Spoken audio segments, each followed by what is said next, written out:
What we have here is a Wurlitzer electric piano from about the mid 1970s. It is the 206A model, which means it's the student model. And it's in exceptionally good condition mechanically. All of the moving parts are in really good condition. The felt is great. The keys are great. The problem, though, is that the amplifier is broken. And when I turn it on, it just makes this really loud buzzing sound. And when I turn it on and off in this clip here, you can actually see the cone flexing in a weird way. And when I leave it on, it's smoking. Look, you can see the smoke coming out right there. And so that's not good. So what I've done is I've ordered a new amplifier from Vintage Vibe. It's their Wurlitzer amplifier. And I'm just going to have to install it. And we'll see how that goes. Okay, I'm working on the Wurlitzer now. And I have the new amp from Vintage Vibe. I'm putting it in this the amp rail here. And I just want to show you some tips and tricks that I've picked up when I was doing this job.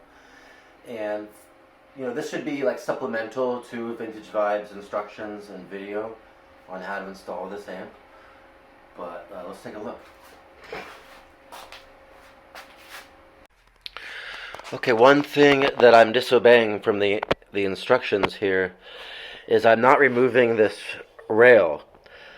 The problem is that the board, I guess it's a little bit bigger than the old one, a little wider, and if it can make contact with this rail and short out like this capacitor or maybe a resistor over here.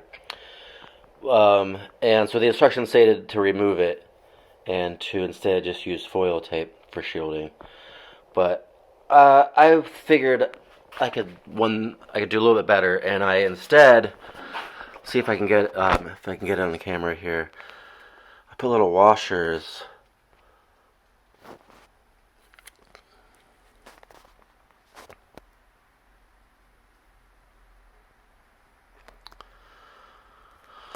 Well, I'll try and get on camera here, but I put little washers below this screw and this screw, as well as taping it with electrical tape.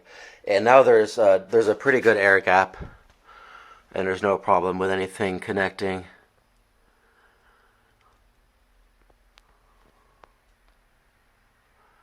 So my second piece of advice is this wire that came from the volume pot. You don't even really need to replace it. The wires are the same color and everything. There's 3 of them. It's the right length. But there was this nice wire already here, and it wasn't too hard. So I went ahead and soldered that in. Otherwise, I think that's the only soldering that's needed. The little connectors here, I find it best to use a Phillips head that is a 3/32ths of an inch. Am I saying that right? 3/32 of an inch is the right size, and yeah, works pretty well. For the transformer wires here, I'm not sure how it is exactly on the 200, but the 200A, the ends of the wires have this little connector here, and it's best if you clip off the fat end of the connector, and then you have this nice solid bit to go into these green connectors. So let me show you that in a close-up.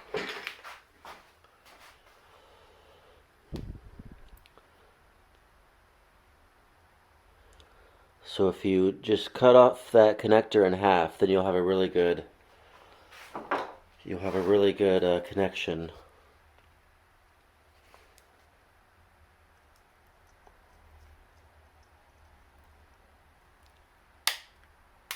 There, just like that.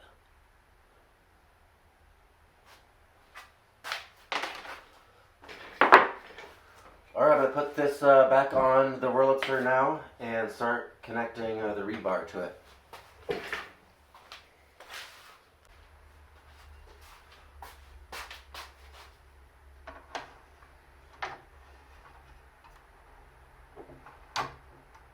Okay, I'm about to turn it on and we'll see what it sounds like, or if it sounds at all. And I have it plugged into the speakers. I have everything connected. Alright, let's connect the power wire now.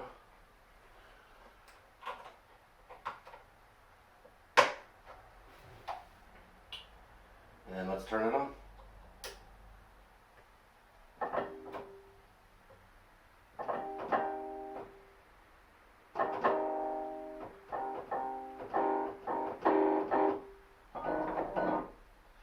Okay, the speakers are really blown.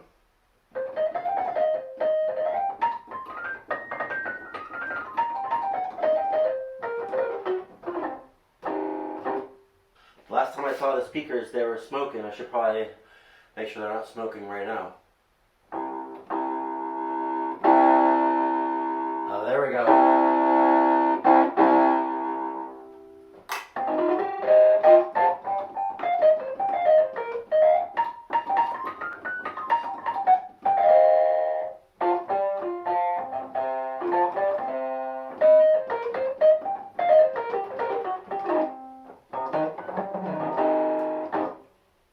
Alright, cool.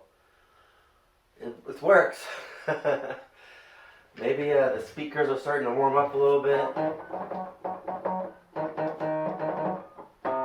But, and the reeds need a little bit of work. And this key right here is still stuck. It just needs a little lubricant.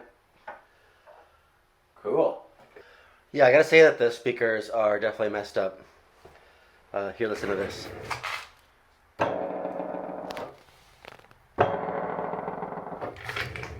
So I'll have to order some new speakers, and then I can begin tuning and voicing and playing. Stay tuned. Alright, if you're enjoying me work on this Wurlitzer, give my channel a subscribe, because I have another piano project, electric piano. This is an RMI, and it's a lot different. It's totally all electronic. There's no moving parts. It's not electromechanical like the Wurlitzer. So I'm restoring this basically simultaneously as the other one, and if you want to see these videos, then just subscribe to this channel, and that way you'll get those videos. Okay, I'm going to begin voicing the reeds, because they're starting to bother me, because some of them are way louder than the other ones. And just listen to this. So I think you can hear which one is louder. And it's like... So we will fix that. Now there's already a great resource on YouTube from Vintage Vibe, their YouTube channel, on how to voice these, but you loosen the reed and you change the position in there, and the one's too loud,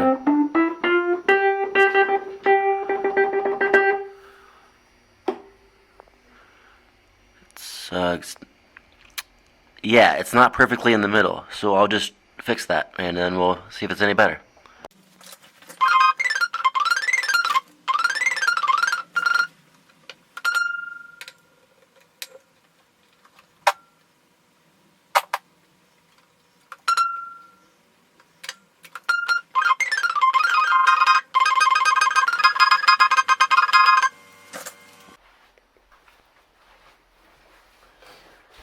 Okay, I got these worked out, and now the problem is these notes are a little too quiet, so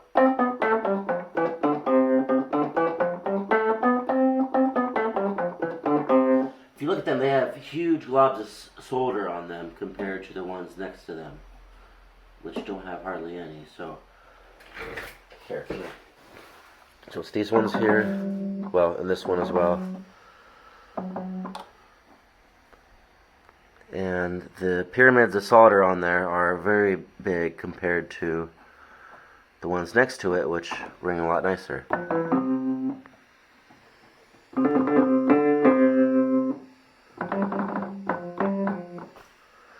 that's what I'm going to work on right now.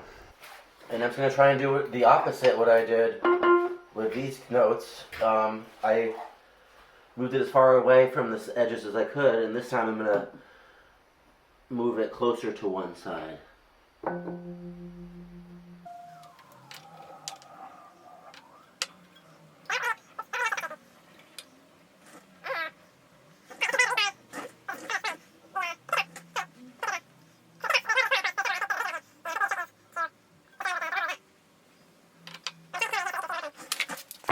Okay, so I'm not going to be able to have the camera in my face while I'm adjusting these at the same time.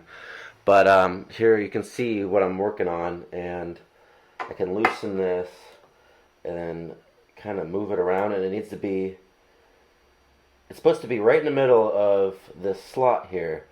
But what I've noticed now is that this can move around, and another way to adjust the voicing is to pry this up and down. And here's where I was saying that there's the pickup, the level changes. Maybe you can see on the camera, maybe you can't, but that line there, that's the division between two pickups, and that one is much lower than that one there. So I will try and raise this one, and that should boost these notes and help the sustain as well. So we're going to bend these pickups up just a little bit to be in line with the other ones. And we're going to see what kind of difference that makes. Okay, that's all it is. Let's turn this back on now.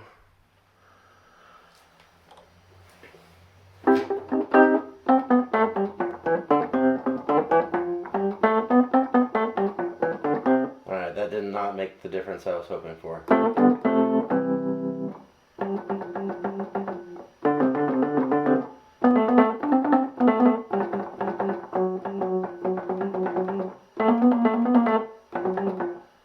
Alright, I'm going to keep working on it then. Now I'm going to reposition them so that one side is closer to the pickup and not straight in the middle.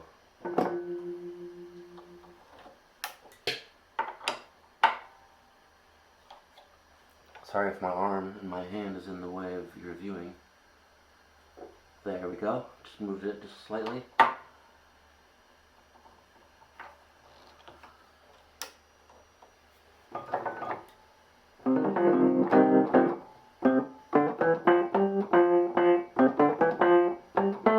Yes, that helped a lot. It doesn't sound perfect, like the sustain is probably different.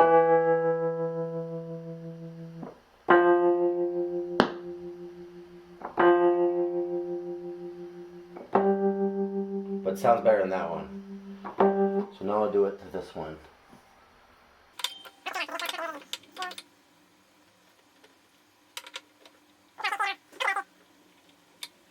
If it's touching, then it will short out and it just won't play at all.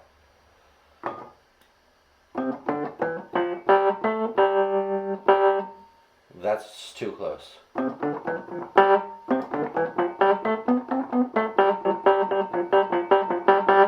That sounds kind of funny. Alright, I'm going to keep working on it, and we'll get it tuned and voiced and get it sounding a lot better.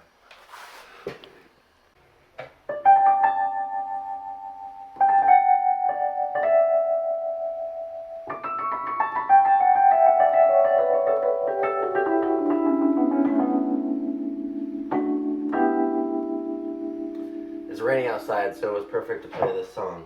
Okay, I have it about as good as I guess I can get it. I'm not sure if it's perfect. I don't think it can be improved upon any further. So, mostly sounds good. This is still kind of quiet. This has an odd, this isn't too loud or anything like I thought it was at first. It just has like an odd sort of sound to it. Okay, the thing to do next is to wait for the speakers to come in the mail, and I ordered two 8-inch Jensen Alnicos. They'll go in here into the console, and I guess that means I'm keeping the console, and the console is ugly as sin, so I'm going to have to wrap it in some new Tolex, and my mind has just been going about colors and patterns and grill cloth and everything, and yeah, I'm going to get this thing looking good, so stay tuned. Okay, the new speakers just came in the mail, and they're Alnico speakers from Jensen, and they look like this. And so I'll put them in this in the console down here, and we'll make sure that it sounds good. Now keep in mind that there's a break-in period with these speakers. And a lot of folks say that it sounds a lot better after you've played it for about 20 hours. We'll see how it sounds right away.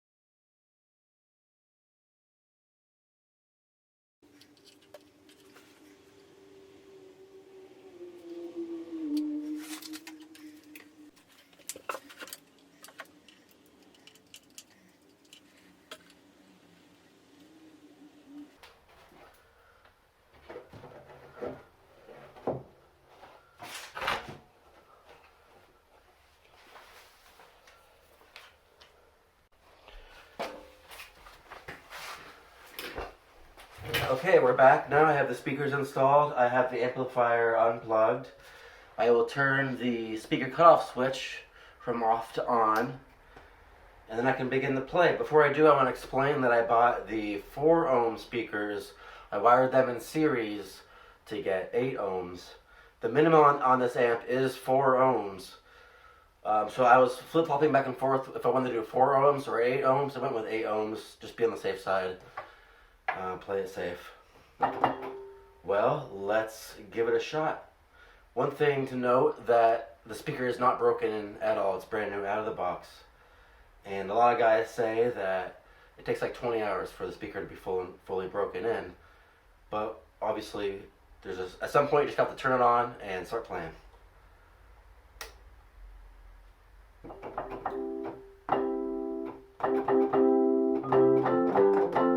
There we go. Okay.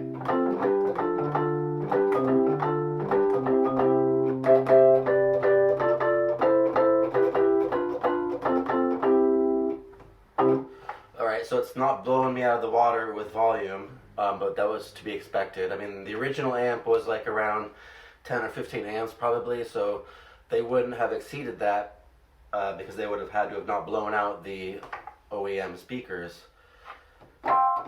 These Jensen Alnicos I just installed are not the most sensitive ones compared to the Celestion. They were less sensitive. They're still warming up though and breaking in. So I'm just gonna play and have fun.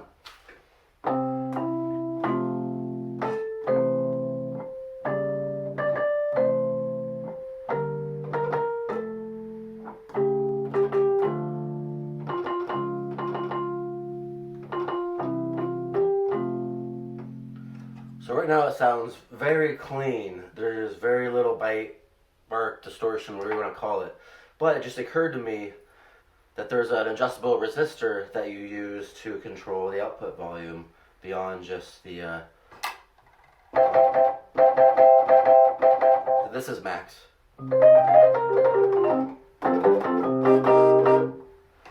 Okay, let's see what happens when I turn it up.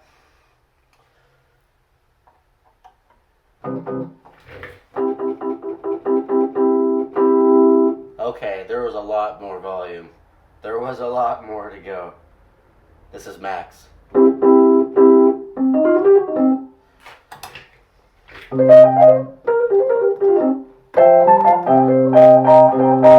Now we're talking. This is only halfway. So it says to turn it up until it's clipping, but I mean, it's not clipping right now at all. So it sounds very good.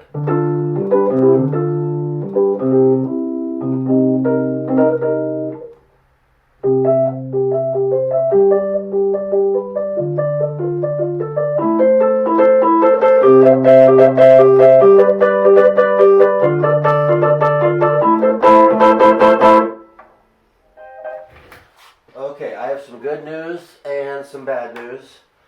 Start with the bad news. The volume knob just broke. Watch this, you know.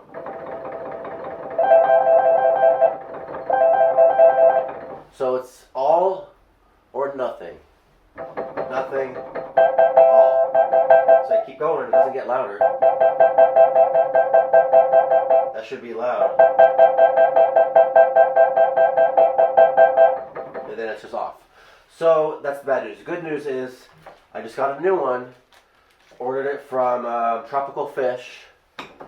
And they also sent me some lubricant and a new dampener and some dampener pads. And here's the lubricant, I think. And so I have to just do some more work to this thing. I'm going to take this top back off. I'm going to take the amp back off. I'm going to lube everything. I'm going to fix these keys finally that are sticking. And also I'm going to permanently mount these. And I think I'm just going to kind of replicate the student wiring here. Just get some sheet metal, bend it, paint it.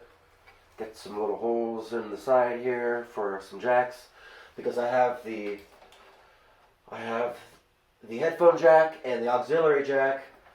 What I didn't order from Vintage Vibe was the add-on package for the FX loop, because that was like another $30 or $40. And I thought that was just a couple wires and one stereo jack. So what I'm going to do is I'm just going to get two mono jacks that I already have lying around and install those. So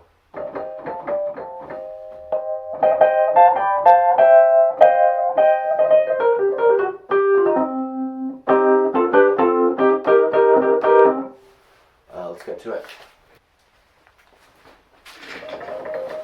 Okay, I just put in the new one, and of course it works right away as expected.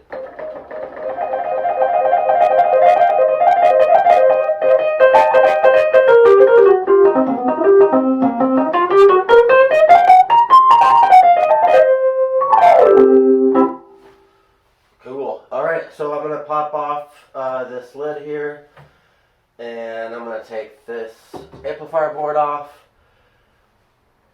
and start lubing up all the little wooden parts and everything. Okay, I got some lube here. It's a specific piano lube. It's called ProTech. And so these notes here get kind of sticky depending if sustain is on and off. But this one obviously is really sticky. But I'm pretty sure that the problem is right here, because when I take the whole key out, there's no problem with this. It's this right here. So I'm going to simply try and get this. Well, first I'm gonna get this back in here. I'm just gonna take the lube here and start lubing it up and see how well it works.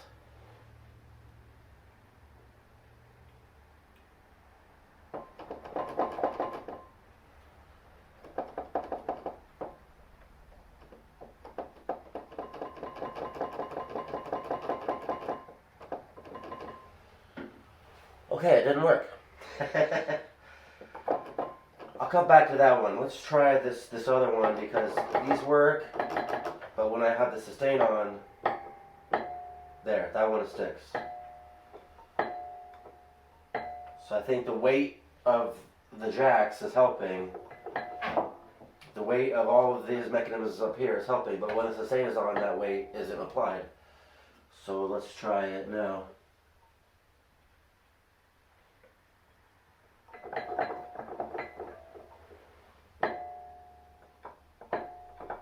Okay, maybe I need to take the whole thing out. Okay, I just got this one working. The problem wasn't here, this pin here. It was right here, and there was another pin right there. I had to lube right here, and voila, that worked. Now, no more problems. So, let's try that with this one, because it gets stuck sometimes.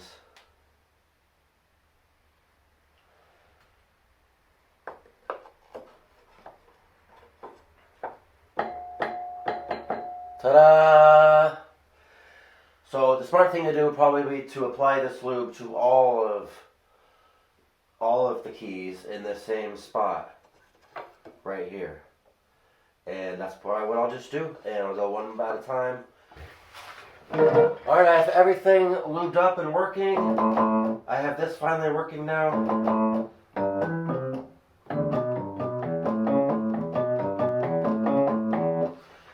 Okay, and that means I can finally play one of my favorite songs and go something like this.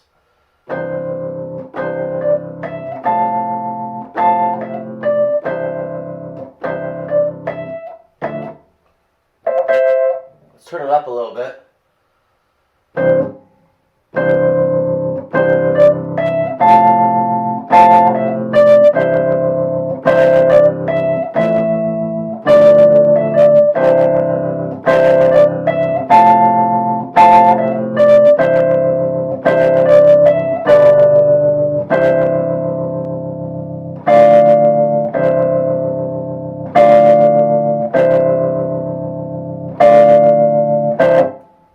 Alright, that made it all worth it. I've been waiting a long time to play that song because I couldn't play this note here. And I got it working. So all I have to do is put it back together. All I have to do is put it back together with the key, with the case, the cover, and the hum shield. And then I can put it inside my house. Now I was thinking about painting it. I was thinking about wrapping the base in a new Tolex and also a new grill cloth. That'll have to be saved for another episode. So subscribe, stay tuned, and maybe I'll have that episode coming up next. Alright, peace out, guys.